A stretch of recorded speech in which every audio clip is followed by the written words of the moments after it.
Also wusstest du eigentlich, dass die deutsche Regierung Einwanderer und Sprachschüler ganz offiziell darauf vorbereitet, dass das Leben in der Großstadt schlichtweg deprimierend sein kann? Ja, zumindest wenn es um die Wohnungssuche geht. Nee, Genau. Das ist kein Witz, das ist offizielles Lehrmaterial. das steht exakt so als Vokabel in den Lehrplänen und also das finde ich absolut faszinierend. Absolut. Wir reden ja oft darüber, dass Sprache mehr ist als nur ein Werkzeug zur Kommunikation. Sie ist halt echt ein Spiegel der Kultur, der Ängste und auch der harten bürokratischen Realität eines Landes. Und genau das wollen wir heute mal komplett auseinandernehmen. Also herzlich willkommen auf unserem YouTube-Kanal Deutsch klingt. Schön, dass du als Zuhörer heute wieder mit uns am Tisch sitzt. Genau, hallo auch von mir. Wir sind zwei enthusiastische Deutschlehrer und unsere Mission heute ist es, dich auf eine intensive Lektion mitzunehmen. Wir machen heute eine richtig ausführliche Vokabelanalyse zum B2-Vokabular der Lektion 3. Richtig, es geht um die Arbeitswelt und die Wohnungssuche in Deutschland. Ja, und bevor wir hier richtig in die Materie einsteigen, ein kleiner Gefallen, klick direkt mal auf den Abonnieren-Button hier bei Deutsch klingt. Das hilft uns enorm und du verpasst keine unserer kultursprachlichen Lektionen mehr. Genau, abonnieren ist wichtig. Und weil wir heute wirklich viele essentielle Begriffe behandeln, noch ein extrem wichtiger Hinweis für dich. Du musst heute nicht mitschreiben. Oh ja, gute Nachricht. Ja, du kannst dir nämlich die gesamte Vokabelliste dieser Lektion, also mit allen Definitionen, tollen deutschen Beispielen und den englischen Bedeutungen direkt in unserem Deutsch klingt Telegram-Kanal herunterladen. Guter praktisch. Absolut. Der Link dazu ist unten in der Videobeschreibung und das Wichtigste für dich: der Download ist jetzt gerade noch völlig kostenlos. Ah, okay. Ja, in Zukunft wird dieses Material kostenpflichtig sein, also hol es dir am besten sofort, während du uns hier zuhören kannst. Okay, perfekt. Dann lass uns mal direkt reinspringen in Abschnitt A, eine Stelle suchen.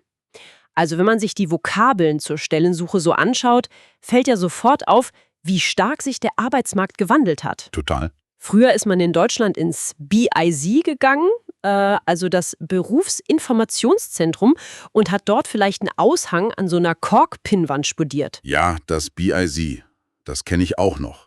Aber heute sieht die Stellensuche ja völlig anders aus, ne? Komplett. Lass uns mal die Wörter eins nach dem anderen durchgehen.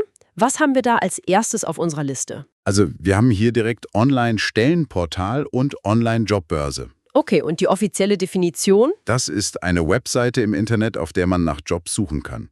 Das Beispiel aus dem Dokument lautet: Viele nutzen eine Online-Jobbörse für die Stellensuche. Okay, macht Sinn. Der moderne Bildungsweg und der anschließende Einstieg in den Beruf sind halt komplett digitalisiert. Man bewegt sich online. Richtig. Unternehmen posten ihre Stellenausschreibungen heute direkt auf ihrer Webseite oder sie nutzen soziale Netzwerke, um Talente zu finden. Apropos soziale Netzwerke und Webseite.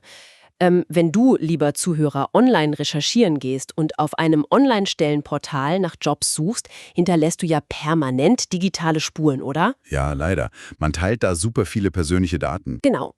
Und da brauchst du absolute Sicherheit im Netz. Und hier kommt unser heutiger Sponsor ExpressVPN ins Spiel. ExpressVPN verschlüsselt deine Daten und schützt deine Privatsphäre, während du im Netz unterwegs bist. Was ich daran ja besonders liebe, ist die Freiheit, die es einem gibt, wenn man reist. Oh ja, ganz genau. Es ist absolut genial, wenn du im Ausland bist und dein heimisches Netflix schauen möchtest. Kenn ich.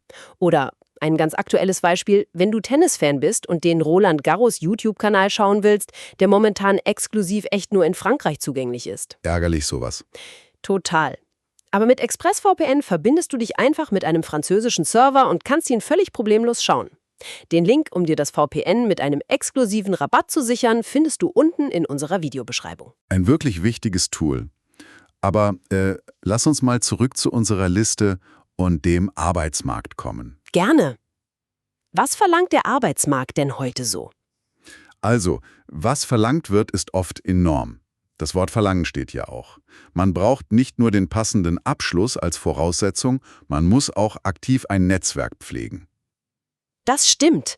Und hier wird es richtig interessant. Wenn ich mir die Liste so anschaue, erinnert mich diese ganze moderne Jobsuche total an so ein wissenschaftliches Experiment. Wie meinst du das? Naja, schau mal auf die Vokabeln. Wir haben hier in einer allgemeinen Vokabelliste für Deutschlerner plötzlich Begriffe wie das Pharmaunternehmen oder die Labormitarbeiter oder die Labormitarbeiterin. Ah, ich sehe es. Und ich frage mich da, warum müssen Leute, die vielleicht ins Marketing oder in den Vertrieb wollen, solche hochspezifischen Wörter lernen? Das ist eine brillante Beobachtung.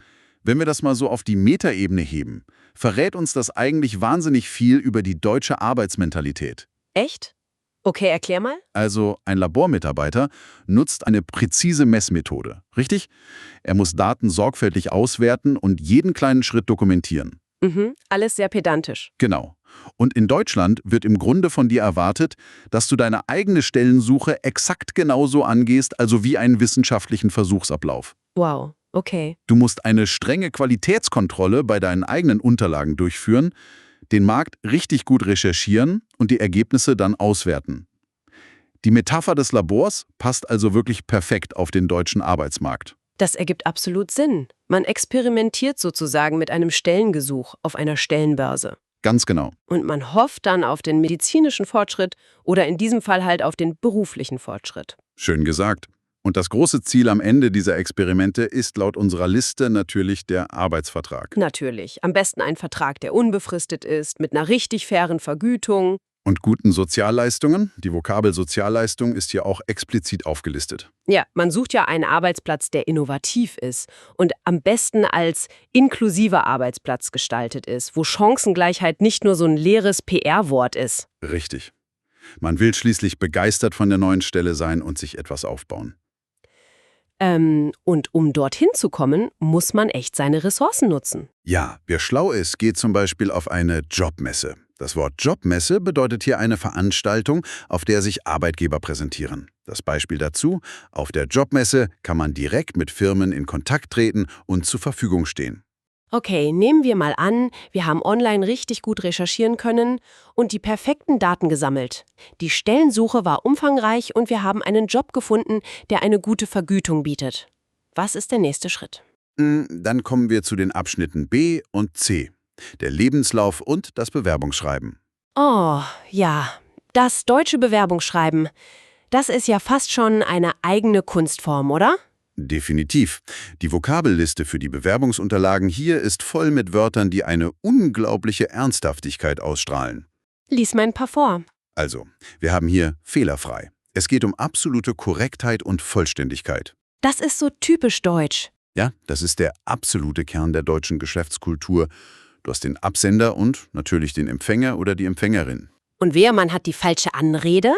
Oh ja, die richtige Anrede ist extrem entscheidend, idealerweise an den konkreten Ansprechpartner oder die Ansprechpartnerin gerichtet. Und man muss auf bestimmte Details hinweisen auf. Genau, und wichtige Dokumente als Anlage hinzufügen zu der E-Mail. Und die persönlichen Daten. Wenn die nicht stimmen, ist es eh vorbei. Richtig, wehe, die sind nicht vollständig.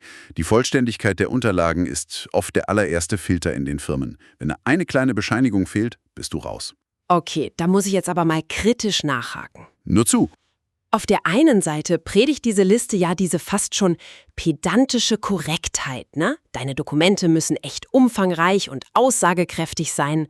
Sie müssen quasi jede Weiterbildung und jede noch so kleine Praxis- und Berufserfahrung beinhalten. Ja, das fordern die Unternehmen. Aber auf der anderen Seite sehe ich hier in der Liste auch Begriffe wie Soft Skills, Teamfähigkeit, Kommunikationskompetenz und Flexibilität. Ja, die weichen Faktoren. Sind das heutzutage nicht nur noch leere Modewörter? Ich meine, jeder schreibt doch in sein Fähigkeitsprofil, dass er total flexibel und kommunikativ ist. Da hast du recht. Was bringt denn dieses ganze Gerede, wenn am Ende doch nur die fehlerfreie Formalität zählt? Das ist genau der offensichtliche Widerspruch, den super viele Bewerber spüren. Aber wenn wir da mal tiefer graben, ist es eigentlich gar kein Widerspruch. Okay, warum nicht? Die Liste gibt uns hier ein sehr klares Bild davon, wie beides zusammenwirkt. Schau dir mal Wörter aus der Liste an wie beweisen und Fachwissen. Aha. Die Formalität, also die fehlerfreie Einleitung, das saubere Layout, die detaillierte Auflistung aller Zertifikate und deiner Kenntnisse, all das ist im Grunde der allererste Beweis für deine Soft Skills. Ah, ich verstehe. Du meinst, wer seine Dokumente nicht ordentlich formatiert, dem glaubt man auch die Zuverlässigkeit nicht. Exakt. Du kannst ja nicht einfach behaupten, dass du eigenverantwortlich, selbstständig und gründlich arbeitest, wenn deine Unterlagen totales Chaos sind. Das ergibt natürlich Sinn. Die Jobs sind oft herausfordernd. Es reicht einfach nicht zu sagen, dass die Organisation leicht fallen würde, du musst es beweisen. Das heißt, das eigene Aufgabengebiet oder der zukünftige Aufgabenbereich erfordert es, dass man sich schnell in neue Themen einarbeiten kann. Ganz genau. Du musst engagiert sein, ehrgeizig anpacken und Dinge wirklich selbstständig erledigen. Das Unternehmen tritt also als Arbeitgeber auf, erwartet aber irgendwie, dass du wie ein interner Dienstleister oder eine Dienstleisterin denkst. Das ist ein toller Perspektivwechsel. Das heißt, wenn in der Stellenausschreibung steht, dass man über bestimmte Kenntnisse verfügen über muss oder dass man mit spezieller Software vertraut mit sein soll, dann ist das eigentlich nur die Basis. Und was ist dann die Kür? Die wahre Stärke, die man beweisen muss, ist, wie man sich weiterentwickeln will und ob man sein Wissen vertiefen kann. Und ob man vielfältig einsetzbar ist. Richtig. Und deshalb legen Firmen auch so großen Wert auf Dinge wie Kritikfähigkeit. Absolut. Wenn du Aufgaben hast, die dich reizen, musst du erkennen können, wo du noch wachsen musst. Das ist alles erforderlich, um überhaupt die nächste Stufe zu erreichen. Also die Rückmeldung des Unternehmens. Genau, und diese Rückmeldung kommt dann hoffentlich in Form einer Einladung zum Vorstellungsgespräch. Und damit, mein lieber Zuhörer, betreten wir die nächste psychologische Phase. Abschnitt D. Vor dem Vorstellungsgespräch. Genau. Und die Vokabelliste bringt hier direkt ein Wort ins Spiel, das den Nagel wirklich auf den Kopf trifft. Angespannt. Ein wunderbares Wort. Es drückt genau diese fiese Mischung aus Nervosität und Stress aus. Oh ja. Die Definition in der Liste ist nervös, nicht entspannt. Beispiel: Vor dem Interview war sie sehr angespannt. Du sitzt da und wartest darauf, dass der Gesprächspartner oder die Gesprächspartnerin dich endlich aufruft. Vielleicht ist das direkt die Personalverantwortliche oder der Personalverantwortliche. Oder eben der Laborleiter, wenn wir bei unserer Metapher von vorhin bleiben. Richtig, der Laborleiterin gegenüber zu sitzen, ist stressig. Ich vergleiche dieses Gefühl, angespannt zu sein, immer mit dem Moment vor einer riesigen sportlichen Leistung.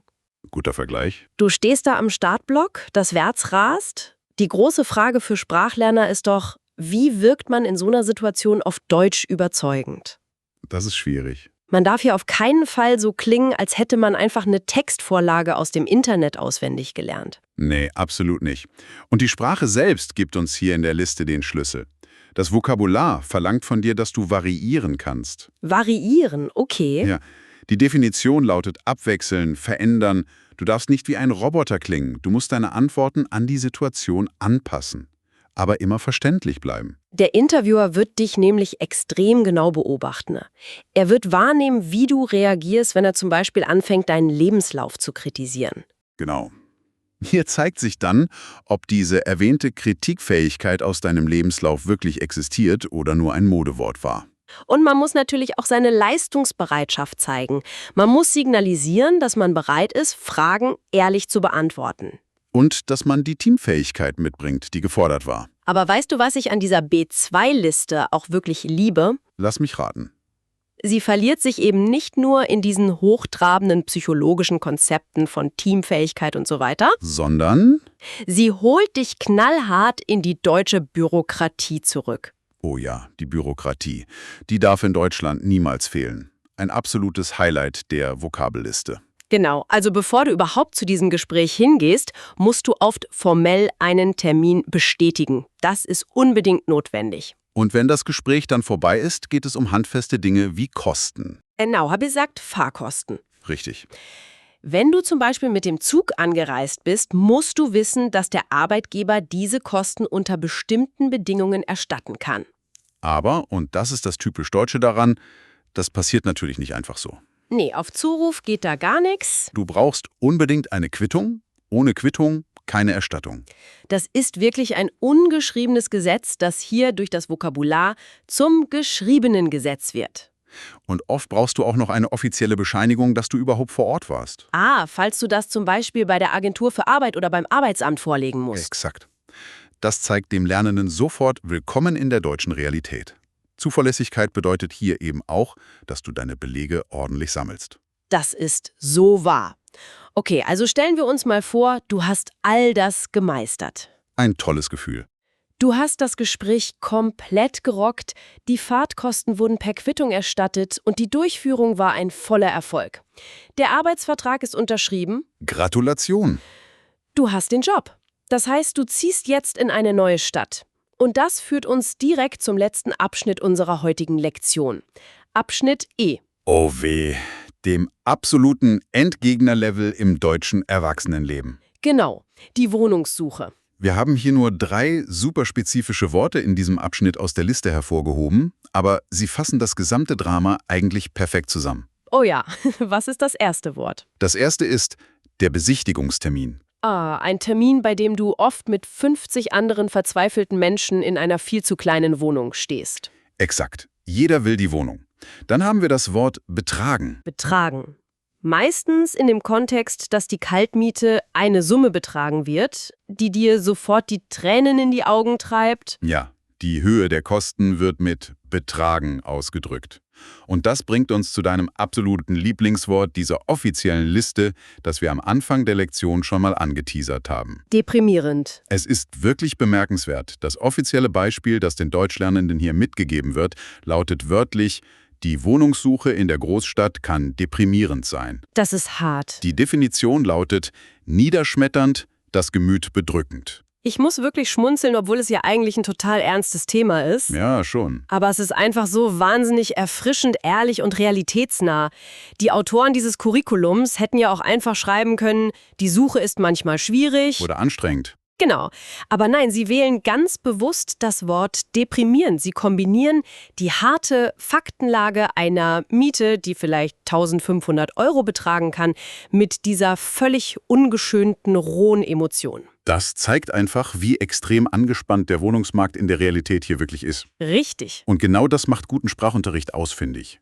Er bereitet dich eben nicht auf so eine ideale Fantasiewelt vor, in der alle Grammatikregeln perfekt funktionieren und alle Menschen immer lächeln. Nee, das Leben ist kein Lehrbuch. Genau, er bereitet dich auf das wahre Leben vor. Wenn du in Berlin, in München oder in Hamburg einen Besichtigungstermin hast, dann ist das Vokabular, das du wirklich brauchst, nicht wunderschön und günstig, sondern eben angespannt und deprimierend. Da hast du völlig recht. Wahnsinn. Lass uns das mal ganz kurz zusammenfassen, was wir heute für eine gewaltige Strecke zurückgelegt haben. Das Experiment funktioniert, bei dem man fleißig Daten auswerten muss. Genau. Wir haben den fast schon philosophischen Widerspruch zwischen penibler Formalität und den flexiblen Soft Skills im Lebenslauf aufgelöst. Richtig, der Beweis durch Form. Wir haben die nervöse Anspannung vor dem Gespräch durchlebt, die absolute Bedeutung einer einfachen Quittung für die Bürokratie gelernt und sind schließlich beim deprimierenden, aber ehrlichen Besichtigungstermin angekommen.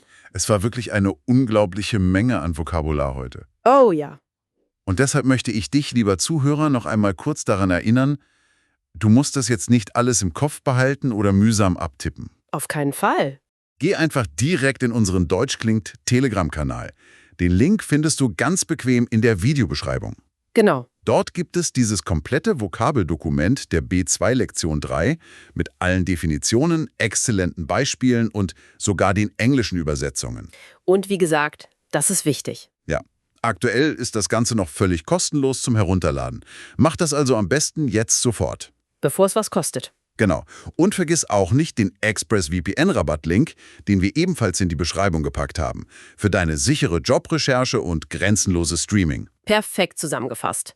Und um diese intensive Lektion für heute abzuschließen, möchte ich dir noch einen etwas tieferen Gedanken mit auf den Weg geben. Ich höre. Sprache formt ja unsere Realität, aber unsere Realität formt auch die Sprache. Absolut. Wenn eine offizielle Vokabelliste für Menschen, die nach Deutschland kommen, Begriffe wie Leistungsbereitschaft, Korrektheit und absolute Zuverlässigkeit fast im selben Atemzug lehrt wie die Tatsache, dass die Wohnungssuche deprimierend sein kann, was verrät uns das eigentlich im Kern über die Gesellschaft? Das ist eine verdammt gute Frage. Es zeigt eine Kultur, die extrem hohe Erwartungen an den Einzelnen stellt, die bürokratische Perfektion einfach liebt. Das stimmt. Aber die gleichzeitig erstaunlich direkt und ehrlich sein kann, wenn es um ihre eigenen gesellschaftlichen Probleme geht. Das ist irgendwie ein Paradoxon, über das du heute in Ruhe nachdenken kannst. Ein sehr schöner Schlussgedanke. Wenn dir dieser tiefe Einblick in das Sprachlabor Deutschlands gefallen hat, dann abonniere jetzt bitte unseren YouTube-Kanal Deutsch klingt. Ja, lass ein Abo da. Wir freuen uns riesig, wenn du das nächste Mal wieder mit uns am Tisch sitzt. Bis dann! Ciao, bis zum nächsten Mal.